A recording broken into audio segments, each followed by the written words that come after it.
Assalamualaikum warahmatullahi wabarakatuh. Perkenalkan, nama saya Yeni Tri Ayundawati dengan NPM 2302102200092. Di sini saya akan mempresentasikan hasil diskusi kelompok 5 dengan judul ikan di zona epipelagik sampai zona mesopelagik. Baik, di sini saya akan menjelaskan tentang ikan di zona epipelagis sampai dengan mesopelagis. Dan ini untuk anggota dari kelompok yang menyusun materi. Nah, untuk zona epipelagis sendiri mencakup lapisan perairan laut hingga kedalaman 200 meter. Dan zona mesopelagis adalah zona di lautan yang terletak di antara zona epipelagis dan zona batipelagis dengan kedalaman 200 hingga 1000 meter. Untuk macam-macam ikan di zona epipelagis sampai dengan mesopelagis, yaitu ada ikan pelagis besar, ikan pelagis kecil, dan ikan mesopelagis. Ikan pelagis besar merupakan kelompok ikan yang mempunyai sifat berenang bebas dengan migrasi secara vertikal maupun horizontal, mendekati permukaan dengan ukuran relatif besar. Tubuh seperti torpedo, warna relatif terang, dan melakukan aktivitas bergantung pada kondisi lingkungan. Nah, contoh ikan pelagis besar ada ikan opa. Ikan opa sendiri memiliki tubuh yang pipih dengan panjang 1-2 meter. Dan ikan opa memiliki warna mencolok, yaitu seperti warna merah muda, perak, dan biru. Ikan opa merupakan ikan berdarah panas pertama di dunia yang mampu mengatur suhu tubuhnya di perairan dingin dan tingkat metabolisme yang tinggi. Adaptasi tingkah laku ikan opa yaitu mereka melakukan adaptasi khusus dalam proses reproduksi, seperti memilih lokasi bertelur yang aman atau melakukan tarian kawin. Hiu goblin memiliki moncong yang panjang, pipih yang menyerupai pisau, serta memiliki rahang yang menonjol dengan gigi seperti kuku yang dapat menonjol keluar. Lalu hiu goblin memiliki pula Loengini yang sangat sensitif terhadap medan listrik mangsa di sekitarnya, yang memungkinkan mereka untuk mendeteksi mangsa yang efektif. Hiu goblin memiliki sistem pencernaan yang kuat dan efisien. Sistem pencernaan ini memungkinkan ikan hiu goblin untuk mencerna makanan dengan cepat dan efektif. Adaptasi tingkah laku hiu goblin sendiri memiliki adaptasi tingkah laku karnivora, seperti pola makan karnivora, perilaku berburu yang hati-hati, elektroreseptor, moncong pipi, dan gaya makan bernama ketapel. Yang kedua ada ikan pelagis kecil. Ikan pelagis kecil adalah kelompok ikan yang berada pada lapisan permukaan hingga kolom air dan mempunyai ciri khas utama yaitu dalam beraktivitas selalu membentuk gerombolan atau schooling dan melakukan migrasi untuk berbagai kebutuhan hidupnya. Ikan lemuru memiliki bentuk tubuh yang bulat panjang dengan bagian perut agak membulat dan sisik duri agak tumpul serta tidak menonjol. Warna badan ikan lemuru biru kehijauan pada bagian atas punggung dan putih keperakan pada bagian bawah. Ikan lemuru memiliki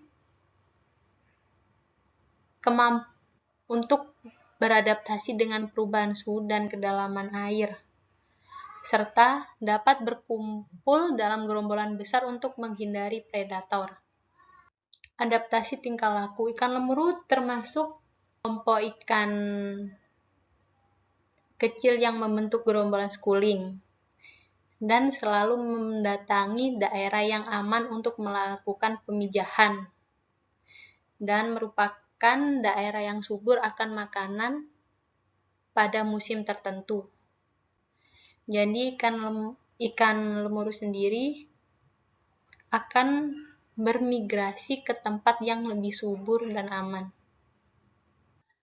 Lalu ada ikan terbang Ikan terbang memiliki tubuh yang bulat, memanjang seperti cerutu atau oblong, agak termampat pada bagian samping. Terus kedua rahangnya sama panjang atau rahang bawah lebih menonjol. Dan ikan terbang memiliki benang ikatan antar telur yang berfungsi untuk melekat pada substrat yang dijadikan sarangnya setelah bertelur dan dibuahi. Ikan terbang akan meninggalkan telur mereka dan telur akan menetas 24-36 jam setelah kawin.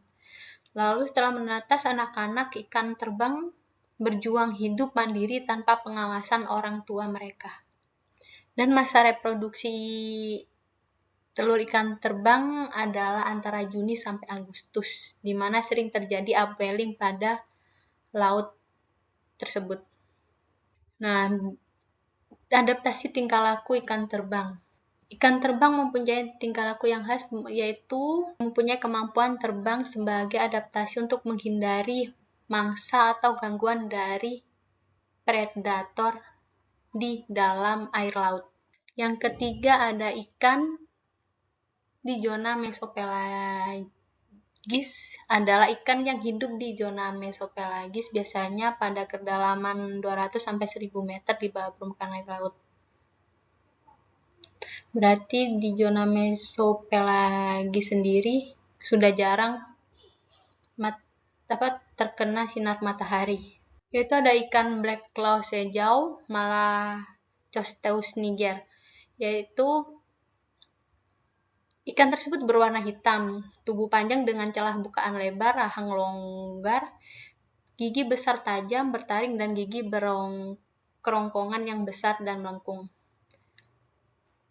Terus memiliki organ tambahan yaitu fotofor yang mampu memandarkan cahaya bioluminesensi untuk komunikasi dan deteksi mangsa. Adaptasi tingkah laku Malacosteus niger menggunakan fotopores, organ yang menghasilkan cahaya sendiri untuk menarik mangsa yang mempermudah proses berburu di lingkungan laut yang sangat gelap. Bioluminesensi merah yang dihasilkan dapat mencapai panjang gelombang hingga 700 nm di laut dalam. Lalu ada Barelier Opisthoprostus soleatus, mata yang besar dan bulat, kepala transparan. Ikan ini bagian tubuhnya yang tidak transparan umumnya memiliki warna gelap atau hitam. Panjangnya tidak melebihi 10,5 meter. Sisiknya besar tipis. Sisik perut tubuh seperti sol yang rata, lonjong, dan memanjang. Mulutnya kecil dan memanjang serta bergigi kecil. Ikan berelier tidak memiliki fotofor. Opisthoprostus memiliki modifikasi khusus pada usus melalui anus, disebut bohlam rektal, yang mengandung bakteri bioluminescent dan menghasilkan cahaya. Adaptasi tingkah laku ikan dengan mata besar ini menghadap ke atas, memungkinkan besar berburu dengan mendeteksi siluet mangsa di atasnya, yang berbeda dengan sedikit cahaya yang masuk. Sekian presentasi dari saya, selebihnya apabila ada kekurangan mohon maaf dan terima kasih.